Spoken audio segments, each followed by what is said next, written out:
नमस्कार, शुभ बिहानी सँगै अखबार दैनिकको यो खबर अपडेटमा यहाँलाई हार्दिक स्वागत छ। म किसान नेपाली। विभिन्न खबर बुलेटिन सँगै आज पनि उपस्थित भइसकेका छौँ। यहाँलाई प्रति कुनै सल्लाह सुझाव एवं प्रतिक्रिया छन् भने तलको कमेन्ट बक्समा उल्लेख गर्न नभुल्नुहोला। यदि तपाईले अहिलेसम्म पनि हाम्रो च्यानल सब्स्क्राइब गर्नुभएको छैन भने सब्स्क्राइब गरिदिनुहोला, सँगै रहेको बेल आइकन थिचिदिनुहोला, जसले गर्दा तपाईँ समक्ष हाम्रा नयाँ नयाँ अपडेटहरू सजिलै प्राप्त हुनेछन्। दर्शकबिन तपाईले हामीलाई कहाँदेखि हेर्दै अनि सुन्दै हुनुहुन्छ त्यो पनि तलको कमेन्ट बक्समा उल्लेख गरिदिनुहोला। आज पहिलो पटक हामीलाई हेर्दै हुनुहुन्छ भने फर्स्ट टाइम भनेर कमेन्ट गरिदिनुहोला र रेगुलर रूपमा हामीलाई हेर्दै हुनुहुन्छ भने रेगुलर भनेर कमेन्ट गरिदिनुहोला र अन्त्यमा हाम्रो यो मेहनतका लागि एक लाइक गर्न नभुल्नुहोला। आउनुहोस् खबर बुलेटिन सुरु गरौँ मुख्य खबरका शीर्षकबाट। दोलखाको लामो बगरबाट 4 किलो सुन बरामद। पशुपतिनाथ मन्दिरको जलहरी राख्दा भ्रष्टाचार भएको अख्तियारको ठहर। सिराहामा बस दुर्घटना हुँदा 2 जनाको मृत्यु, 25 जना घाइते। बालकलाई ठक्कर दिने मोटरसाइकल चालक प्रहरी नियन्त्रणमा। गगन थापाको प्रस्ताव, काङ्ग्रेसका मन्त्रीहरू फिर्ता बोलाउन समाजवादी मोर्चाले सरकार चलाओस्। सोल्टी होटलमा रहेको नेपाली एयरलाइन्सको सेयर बेचेर नयाँ जहाज किन्ने सिफारिस। स्लाइसमा अखाद्य वस्तु भेटिएपछि उत्पादन कम्पनीलाई 2 लाख जरिवाना। पाख्रोले कोदो खाएको न्युमा वृद्धको हत्या, 1 जना पक्राउ। 1 वर्षमा उपत्यकामा 10,000 दुर्घटना, 200 बढीले गुमाए ज्यान। आज विश्व बसोबास दिवस मनाइँदै सरकारबाट भौतिक पूर्वाधारमा लगानी कम। शिक्षकहरूलाई राजनीतिबाट टाढा राख्ने प्रयास गरेका छौँ शिक्षा मन्त्री राई। स्पेन नाइट क्लबमा आग लागि हुँदा 7 जनाको ज्यान गयो। बाहिरिने समयमा मनसुन फेरि सक्रिय, कोशी, मधेस, बागमती, लुम्बिनी र गण्डकी प्रदेशमा ठुलो वर्षाको सम्भावना। र हेल्थिस अन्तर्गत आज हामी तपाईँलाई गर्भ अवस्थामा गिजाको समस्याले अरू जोखिम ल्याउन सक्छ कि सक्दैन भन्ने बारे जानकारी दिनेछौँ। हामीलाई अन्त्यसम्म हेरेर साथ दिनुहोला। अब समाचार विस्तारमा। दोलखामा प्रहरीले 4 किलो सुन बरामद गरेको छ। बागु गाउँपालिका 1 तामा बगरबाट सुन बरामद भएको प्रहरीले जनाएको छ। प्रहरीले केही दिन अघि दोलखाबाट 7 किलो सुन बरामद गरेको थियो। त्यसको अनुसन्धान गर्दै जाँदा आइतबार थप 4 किलो सुन पनि भेटेको हो। यो सँगै दोलखाबाट बरामद भएको सुनको मात्र 11 किलो पुगेको छ। यो सुन दोलखाको चीनसँगको फलेक नाकाबाट आएको हो। प्रहरी स्रोतका अनुसार यो सधैँ बन्द रहने नाका भए पनि विभिन्न नाकाबाट लुकीछिपी मानिसहरू आवत जावत गर्ने गरेका छन्। प्रहरीको केन्द्रीय अनुसन्धान ब्युरो CIB सहितको टोलीले 3 भदौमा रसुवागढी नाकाबाट आएको 2 र 13 असोजमा 1 किलो सुन समेत बरामद गरेको छ। अख्तियार दुरुपयोग अनुसन्धान आयोगले पशुपतिनाथ मन्दिरमा राखिएको जलहरीमा भ्रष्टाचार भएको ठहर गर्दै मुद्दा दायर गरेको छ। पशुपति क्षेत्र विकास कोषका तत्कालीन सदस्य सचिव डाक्टर प्रदीप ढकाल र कोषका तत्कालीन कोषाध्यक्ष तथा अहिलेका सदस्य सचिव डाक्टर मिलन कुमार थापा सहित 3 जना विरुद्ध विशेष अदालतमा मुद्दा दायर गरेको अख्तियारका प्रवक्ता भोला दाहालले जानकारी दिनुभयो। ढकाल र थापाले जलहरी राख्ने क्रममा 1 किलो 491 ग्राम 718 मिलिग्राम सुन हिनामिना गरेको भन्दै त्यस बापतको 1,17,01,781 रुपियाँ 85 पैसा भ्रष्टाचार गरेको अख्तियारले आरोप लगाएको छ। यस्तै अख्तियारले पशुपति क्षेत्र विकास कोषका तत्कालीन विशिष्ट नायके अर्थात् स्टोर किपर अरुण कुमार श्रेष्ठ विरुद्ध पनि विशेष अदालतमा भ्रष्टाचार मुद्दा दायर गरेको छ। श्रेष्ठले सुनको अभिलेख पारदर्शी रूपमा नलेखेको अख्तियारको आरोप छ। प्रधानमन्त्री पुष्पकमल दाहाल प्रचण्डले उत्तरी छिमेकी चीन र संयुक्त राष्ट्रसङ्घको भ्रमण सफल र फलदायी भएको बताएका छन्। आइतबार बसेको सांसद बैठकलाई आफ्नो भ्रमणबारे जानकारी गराउँदै उनले दुवैतर्फको आफ्नो भ्रमण सफल भएको दावी गरे। संयुक्त राष्ट्रसङ्घको महासभामा आफूले देखिने गरी र सुनिने गरी नेपालको तर्फबाट आवाज उठाएको उनको भनाइ छ। संयुक्त राष्ट्रसङ्घको महासभामा प्रधानमन्त्री स्तरमा भएको सहभागिताबाट नेपालको शान्ति प्रक्रियालाई निष्कर्षमा पुर्याउन, संयुक्त राष्ट्रसङ्घ र अन्तर्राष्ट्रिय समुदायको सद्भाव हासिल गर्ने, नेपालमा द्वन्द्वबाट शान्तितर्फ स्थानान्तरणको सफल उदाहरणलाई अन्तर्राष्ट्रिय समुदायले उचित मान्यता दिनुपर्ने, दिगो विकासका लक्ष्यहरूको कार्यान्वयन तथा जलवायु परिवर्तनका प्रभावहरूबारे नेपाल लगायत अति कम विकसित मुलुकहरूमा चुनौती र तिनको सम्बन्धका लागि विश्व समुदायको ध्यानाकर्षण गराउने विषयमा नेपाल यसपटक देखिने गरी प्रस्तुत गर्न सफलता मिलेको छ उनले भनेका छन्। यस्तै उनले चीन भ्रमणका क्रममा आफूले एक चीन नीतिप्रति प्रतिबद्धता दोहोऱ्याएको बताएका छन्। दाहालले चीनसँग कृषि, सडक र बिजुली सहित कयौं विकासका काममा मिलेर अघि बढ्न साझेदारी भएको पनि बताएका छन्। समग्रमा दुवै भ्रमणहरू सफल भएको मैले र हाम्रो प्रतिनिधि मण्डलले ठानेको छ। चीनको भ्रमणले झन्डै 4 वर्ष लामो नेतृत्व तहबाट एक अर्का मुलुकमा भ्रमण नभएको स्थितिको अन्त्य भएको छ। उच्च स्तरमा भएको द्विपक्षीय वार्ताबाट छिमेकीहरूका संवेदनशील विषयहरूमा नेपालले पालन गर्दै आएको नीतिको पुनर्पुष्टि भएको छ। राजनीतिक तहमा विश्वासको वातावरण बनेको छ। पूर्वाधार निर्माण, व्यापार, लगानी तथा जनस्तरको सम्बन्ध विस्तारमा द्विपक्षीय सहयोग र सहकार्यलाई तीव्रता दिने मार्ग प्रशस्त भएको छ। र अझ महत्त्वपूर्ण त नेपाल र नेपाली जनताप्रति चिनिया नेताहरूको सद्भावना विशेष रूपले अभिवृद्धि भएको हामीले महसुस गर्छौँ। प्रधानमन्त्री पुष्पकमल दाहाल प्रचण्डले आफूले निर्देशन दिए अनुसार नेपाल आयल निगमले मूल्य वृद्धिको निर्णय फिर्ता लिएको सदनलाई जानकारी गराएको छन्। नेपाल आयल निगमले हिजोदेखि लागू हुने गरी पेट्रोलियम पदार्थको मूल्यमा गरेको वृद्धि आसन्न चाडबाड र उपभोक्ता हितलाई पनि ध्यान राखी तत्काल फिर्ता लिन मैले निर्देशन गरे बमोजिम नेपाल आयल निगमले सो मूल्य वृद्धिको निर्णय फिर्ता लिई पुरानै मूल्य कायम गरेको छ। आइतबार बसेको प्रतिनिधि सभाको बैठकलाई सम्बोधन गर्दै उनले चाडबाड र उपभोक्ताको हितलाई ध्यानमा राखी तत्काल मूल्य फिर्ता लिन आफूले निर्देशन गरे बमोजिम पुरानै मूल्य कायम गरेको जानकारी गराएका हुन्। उनले भने हिजोदेखि लागू हुने गरी पेट्रोलियम पदार्थको मूल्यमा गरेको वृद्धि आसन्न चाडबाड र उपभोक्ताको हितलाई पनि ध्यान राखी तत्काल फिर्ता लिन मैले निर्देशन गरे बमोजिम नेपाल आयल निगमले सो मूल्य वृद्धिको निर्णय फिर्ता लिई पुरानै मूल्य कायम गरेको छ। उनले बाहिर भ्रमणबाट प्रधानमन्त्री आउँदै गर्दा मूल्य वृद्धि भयो भन्ने कुरा उठेको भन्दै उक्त विषय आफ्नो जानकारीमा नभएको बताएका छन्।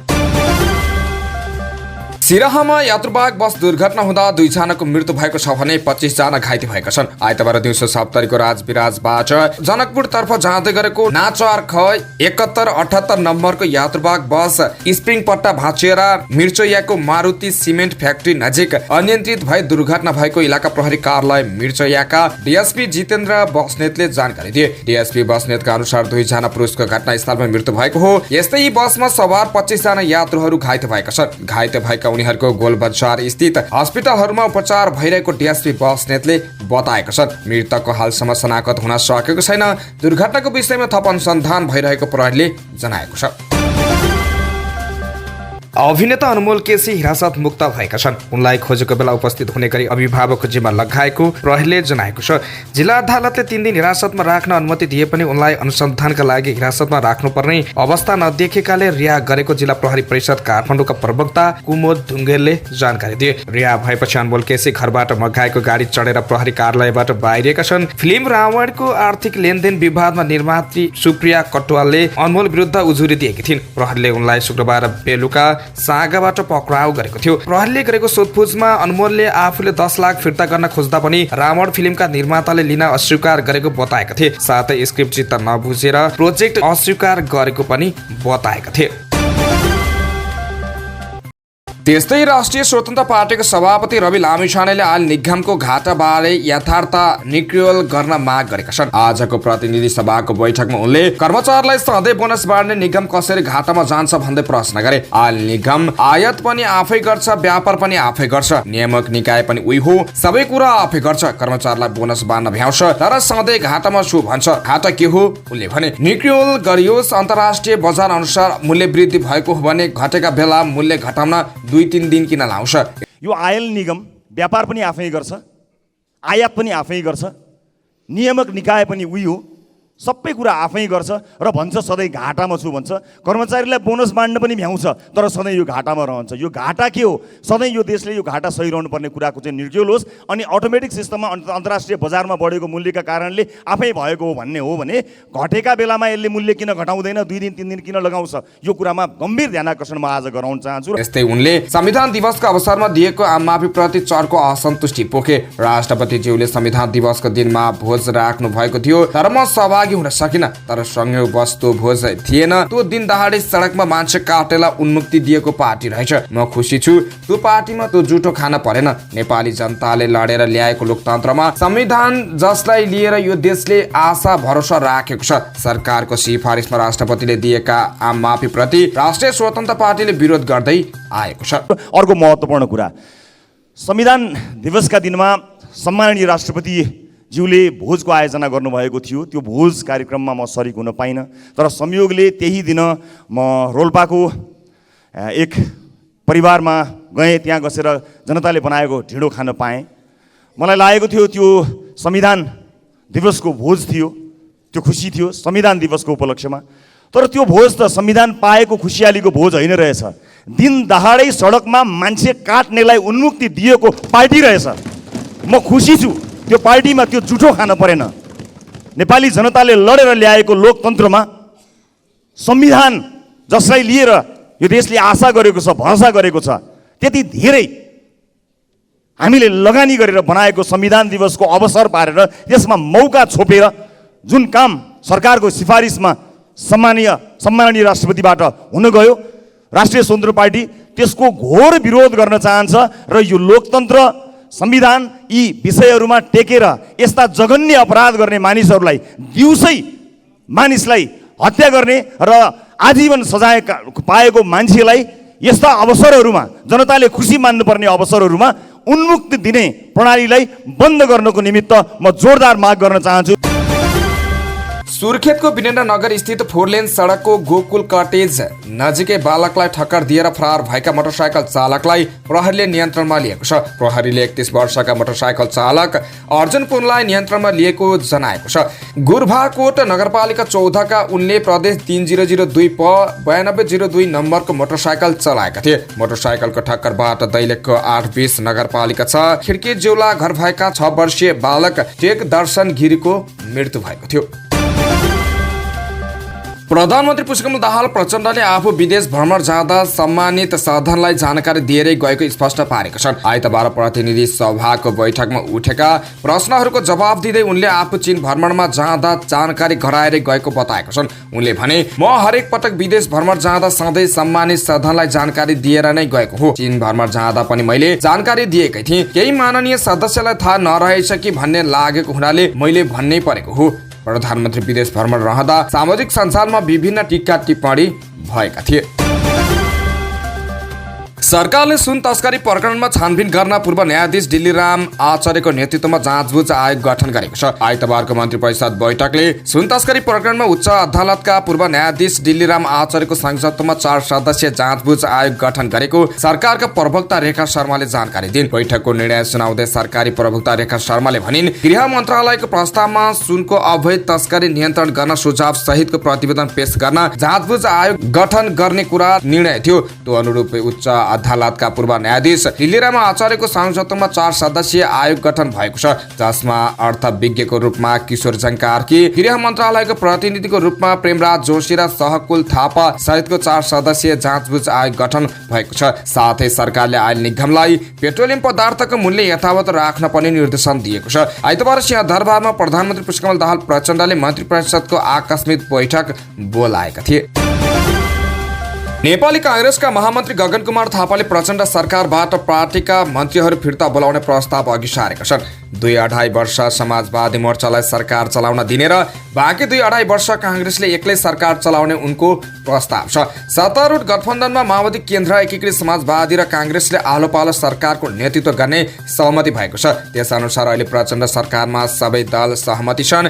त्यसपछि माधव कुमार नेपालको नेतृत्वमा सरकार बन्नेछ। यसरी सरकार चलाउँदा सरकारको गुण र दोषको कसैले पनि जिम्मा नलिने अवस्था आएको भन्दै कांग्रेस महामन्त्री थापाले गठबन्धन गर्ने तर एक्लै सरकार चलाउने प्रस्ताव अघि सारेका छन्। कांग्रेस रूपान्तरण अभियानले आइतबार काठमाडौँमा गरेको कार्यक्रममा महामन्त्री थापाले समाजवादी मोर्चालाई एकलौटी सरकार चलाउन दिने प्रस्ताव गरेका हुन्। गठबन्धनको राजनीतिबारे नयाँ ढङ्गले छलफल गर्नुपर्ने भन्दै उनले भने, कांग्रेसको सबै मन्त्री फिर्ता बोलाउँ, 2-2.5 वर्ष मोर्चालाई चलाउन दिउँ। यो अवधिमा प्रचण्ड मात्र प्रधानमन्त्री हुने कि माधव नेपाललाई पनि बनाउने समाजवादी मोर्चाले नै निर्णय गर्ने भन्दै उनले भने, हामी फ्लोरबाट समर्थन गर्ने, तलमाथि नगर्ने, त्यहाँ सहमति जनाउनु पर्ने हो। सहमति जनाउने उहाँले सरकार चलाउनुहुन्छ।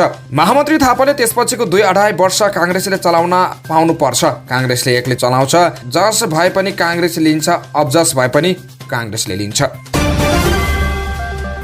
नेपाल वायु सेवा निगमको संरचनात्मक एवं व्यावसायिक अध्ययन तथा सिफारिस समितिले नेपाल एयरलाइन्सको सोल्टी होटलमा रहेको शेयर बेचेर जहाज खरिदमा लगानी गर्न सुझाव दिएको छ। पूर्व गभर्नर दिपेन्द्र बहादुर छेत्री संयोजक रहेको 5 सदस्यीय समितिले आइतबार संस्कृति, पर्यटन तथा नागरिक उड्डयन मन्त्री सुधन किराँतीलाई आफ्नो प्रतिवेदन बुझाएको छ। प्रतिवेदनले स्रोतको जोहो गर्न सोल्टी होटलमा रहेको शेयर बिक्री गरेर जहाज किन्न सिफारिस गरेको हो। नेपाल एयरलाइन्सको सोल्टी होटल लिमिटेडमा 1,03,33,000 33,659 किता सेयर रहेको छ। 19 भदौसम्म यो कम्पनीको सेयरको मूल्य प्रति किता 443 रुपियाँ रहेको र निगमको सेयर बेच्दा 4,57,58,28,065 रुपियाँ पुग्ने देखिन्छ। यो बिक्री गरी प्राप्त हुने रकमबाट नयाँ जहाज खरिदमा उपयोग गर्न सकिने सिफारिस समितिले गरेको छ।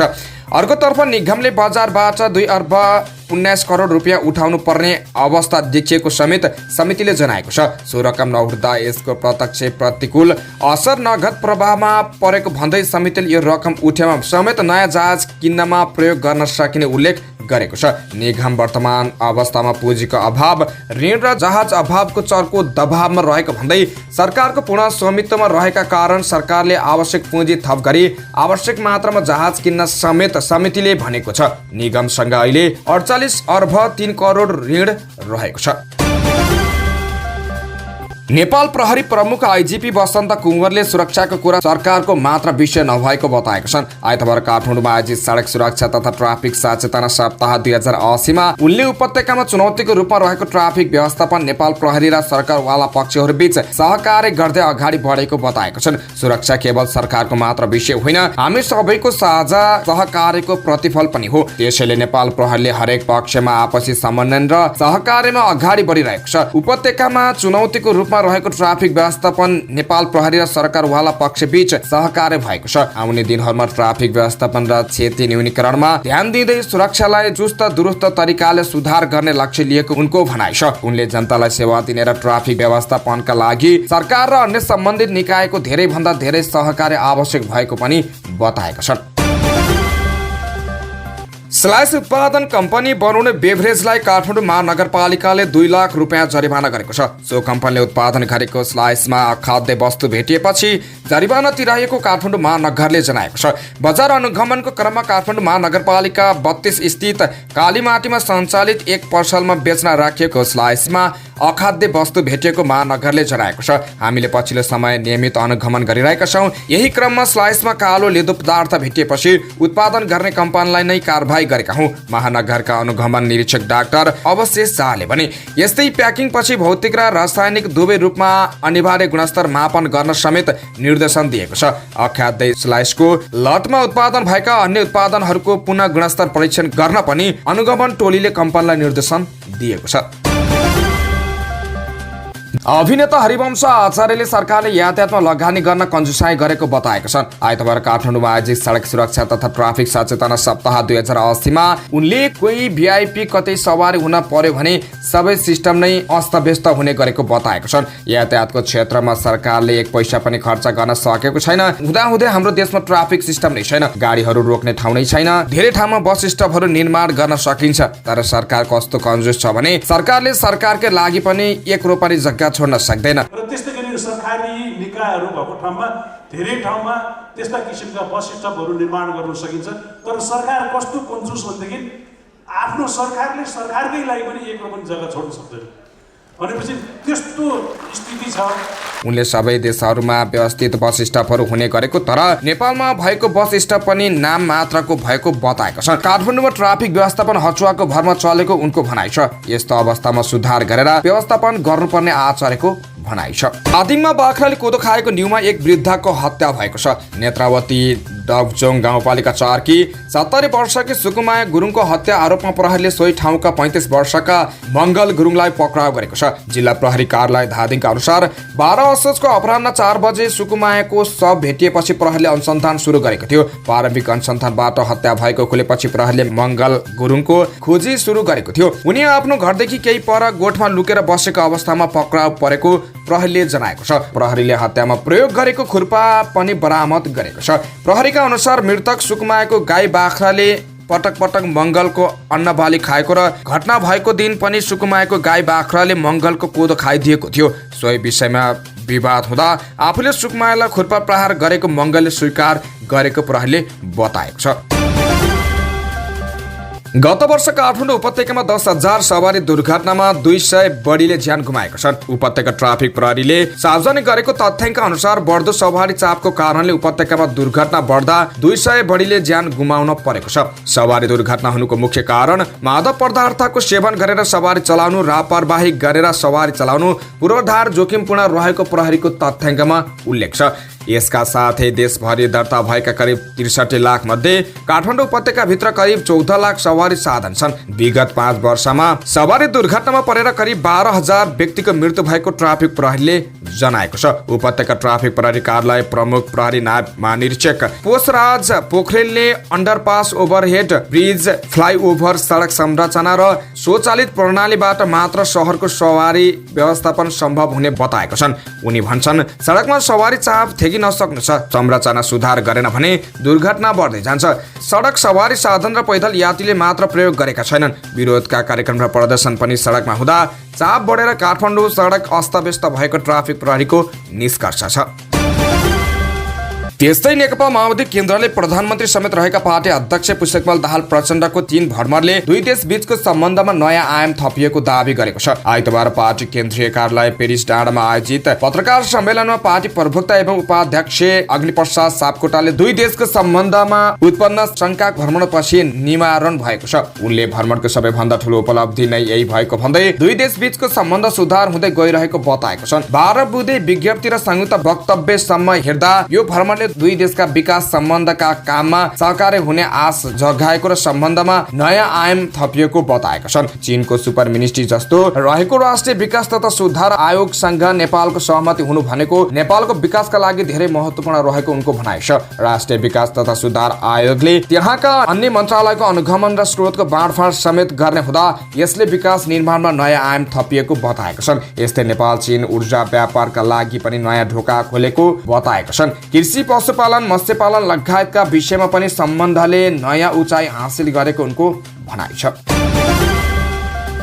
समृद्ध एवं पुनर्लाभयुक्त सहर उत्थानशील अर्थतन्त्रको आधार भन्ने मुनाराका साथ यस वर्ष विश्व बसोबास दिवस मनाइने भएको छ। नेपालमा पनि आज यस वर्षको विश्व बसोबास दिवस मनाउन लागि हो। शहरी विकास तथा भवन निर्माण विभागले हिजो काठमाडौँमा पत्रकार सम्मेलन आयोजना गर्दै यसबारे जानकारी दिएको हो। कार्यक्रममा विश्व बसोबास दिवस 2080 मूल तयारी समितिका संयोजक दिलीप भण्डारीले सरकारको तर्फबाट भौतिक पूर्वाधार लगानी न्यून भएको भन्दै आगामी दिनमा यसमा लगानी बढाउन प्रयासरत रहेको बताएका छन्। उनले भने आर्थिक अवस्थाको कारणले गत वर्षको भन्दा करिब 33% बजेट कम छुटाउन सक्यौं। त्यसैले गर्दा हामीले सोचेको अनुरूप भौतिक पूर्वाधारहरू बनाउन सकिएन। जससम्म निर्माण गर्न सक्दैनौं तबसम्म निजी क्षेत्रले आर्थिक पूर्वाधार बनाउने सम्भावना कम हुन्छ।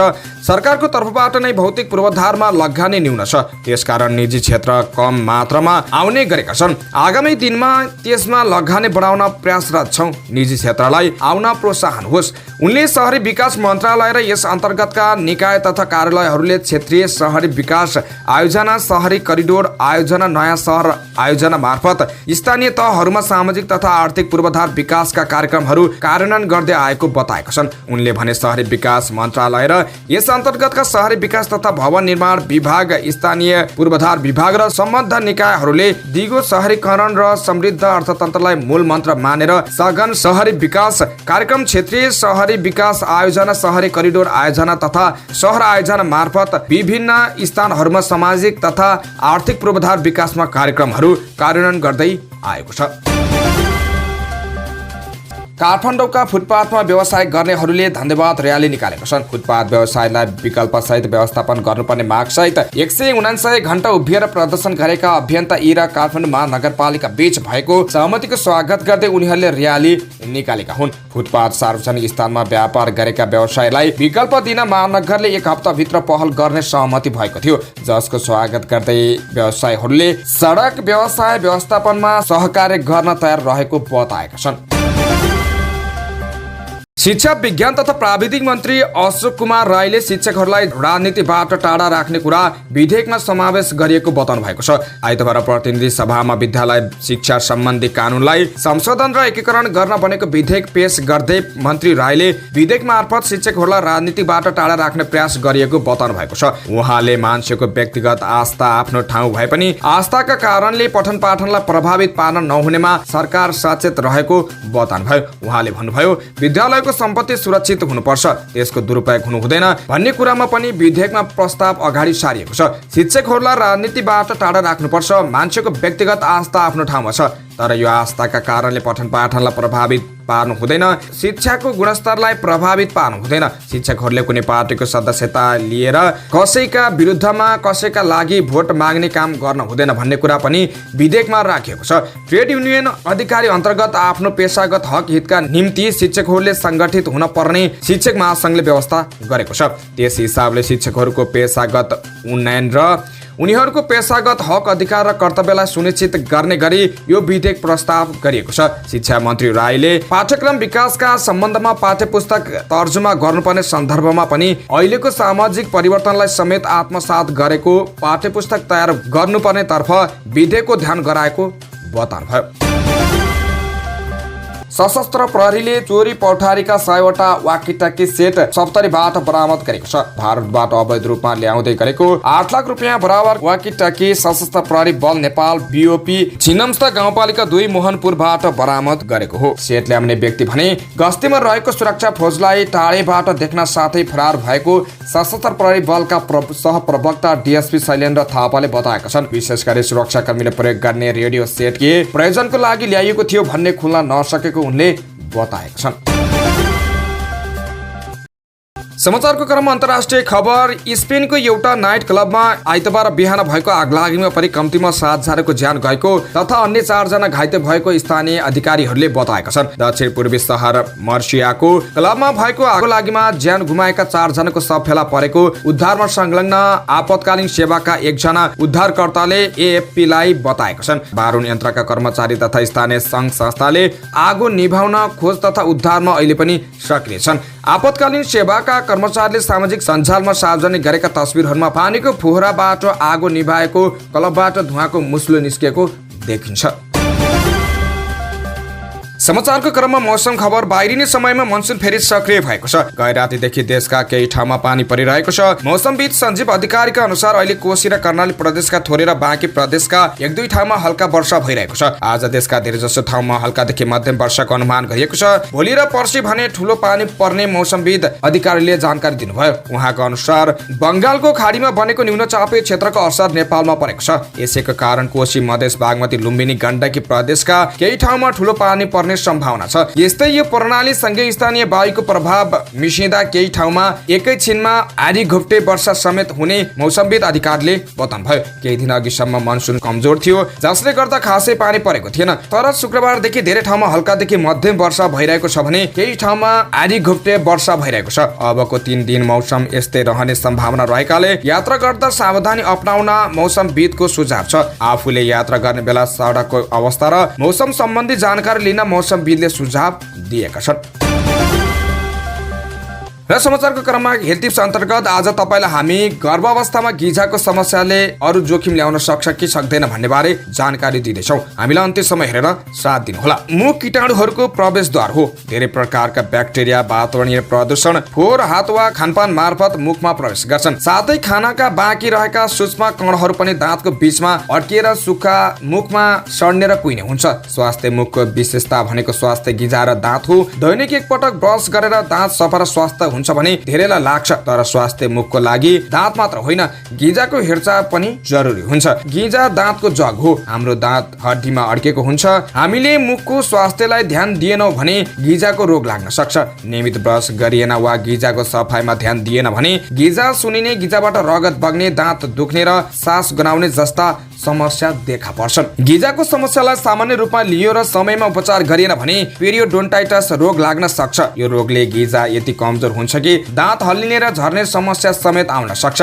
गिजा अरू रोग लागेको छ कि छैन भनेर हेर्ने माध्यम पनि हो। जसको गिजा कमजोर छ उनीहरूलाई मुटुको समस्या हुन सक्छ। मधुमेह, अल्झाइमरको समस्या छ कि भनेर पनि गिजाको माध्यमबाट थाहा पाउन सकिन्छ। बाथ रोग भएको मुखमा हड्डी खिएर दाँतहरू हल्लिसकेका हुन्छन्। सबै रोगको समस्या गिजामा देखिन्छ। गर्भ अवस्थामा हर्मोनको गडबडीले गिजाको समस्या देखा पर्छ। गर्भ अवस्थामा देखिने दन्त समस्यालाई प्रेग्नेन्सी जिन्जिभाइटिस भनिन्छ। गिजा रातो हुने, सुनिने र गिजाबाट रगत बग्ने लक्षण यस बेला देखिन्छ। गर्भ अवस्थामा कुनै महिलालाई गिजाको समस्या देखियो र त्यसको उपचार भएन भने समयभन्दा अगावै बच्चा जन्मिने, कमतौलको बच्चा जन्मिने समस्या समेत हुन्छ।